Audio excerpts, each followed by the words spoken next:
നമസ്കാരം. സ്ത്രീകളുടെ ആരോഗ്യത്തിന് ഏറെ പ്രാധാന്യമുള്ള ഒരു ആയുർവേദ ഔഷധമാണ് അശോകാരിഷ്ടം. പേര് സൂചിപ്പിക്കുന്നത് പോലെ തന്നെ അശോകമരത്തിന്റെ തൊലി പ്രധാന ചേരുവയായിട്ടുള്ള ഈ മരുന്ന് സ്ത്രീകളുടെ പല ആരോഗ്യ പ്രശ്നങ്ങൾക്കും ഒരു പരിഹാരമാണ്. അശോകാരിഷ്ടം എന്താണ്, അതിന്റെ ഗുണങ്ങൾ എന്തൊക്കെയാണ്, ഇത് എങ്ങനെയാണ് ഉപയോഗിക്കേണ്ടത് എന്ന് നോക്കാം. ആർത്തവവേദന, ക്രമം തെറ്റിയ ആർത്തവം, അമിതമായ രക്തസ്രാവം, വെള്ളപ്പൊക്ക് തുടങ്ങിയ പല പ്രശ്നങ്ങൾക്കും അശോകാരിഷ്ടം വളരെ ഫലപ്രദമാണ്. ഇത് ഗർഭാശയത്തെ ശക്തിപ്പെടുത്താനും ആർത്തവം ക്രമപ്പെടുത്താനും സഹായിക്കുന്നു. ഗർഭാശയത്തിലെ പേശികളെ ബലപ്പെടുത്തുകയും അതിന്റെ ശരിയായ പ്രവർത്തനത്തിന് സഹായിക്കുകയും ചെയ്യുന്നു. ഇതിലെ ചേരുവകൾ രക്തത്തെ ശുദ്ധീകരിക്കാൻ സഹായിക്കുന്നു. ഇത് ചർമ്മത്തിന് തിളക്കം നൽകാനും മുഖക്കുരു പോലുള്ള പ്രശ്നങ്ങൾ കുറയ്ക്കാനും സഹായിക്കും. ചില സ്ത്രീകളിൽ ആർത്തവ സമയത്ത് കണ്ടുവരുന്ന ദഹനക്കേട്, വയറുവേദന, മലബന്ധം തുടങ്ങിയ പ്രശ്നങ്ങൾ കുറയ്ക്കാനും അശോകാരിഷ്ടം സഹായിക്കും. ഇത് ദഹനശക്തി ഉത്തേജിപ്പിക്കുന്നു. ആർത്തവ സമയത്തും അതിനുശേഷവും ഉണ്ടാകുന്ന ക്ഷീണം കുറയ്ക്കാനും ശരീരത്തിന് ഉന്മേഷം നൽകാനും അശോകാരിഷ്ടം സഹായിക്കുന്നു.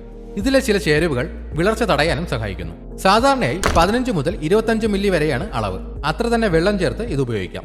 ഇത് ഓരോ വ്യക്തിയുടെ അവസ്ഥ അനുസരിച്ച് വ്യത്യാസപ്പെടാം. ആഹാരശേഷം ദിവസവും 1-2 തവണ ഇത് കഴിക്കാം. രാവിലെയും വൈകുന്നേരമാണ് സാധാരണയായി ഇത് കഴിക്കാറുള്ളത്. ഇതുപോലെയുള്ള ഹെൽത്ത് ടിപ്സിനായി ഈ ചാനൽ ഇപ്പോൾ തന്നെ സബ്സ്ക്രൈബ് ചെയ്യുക.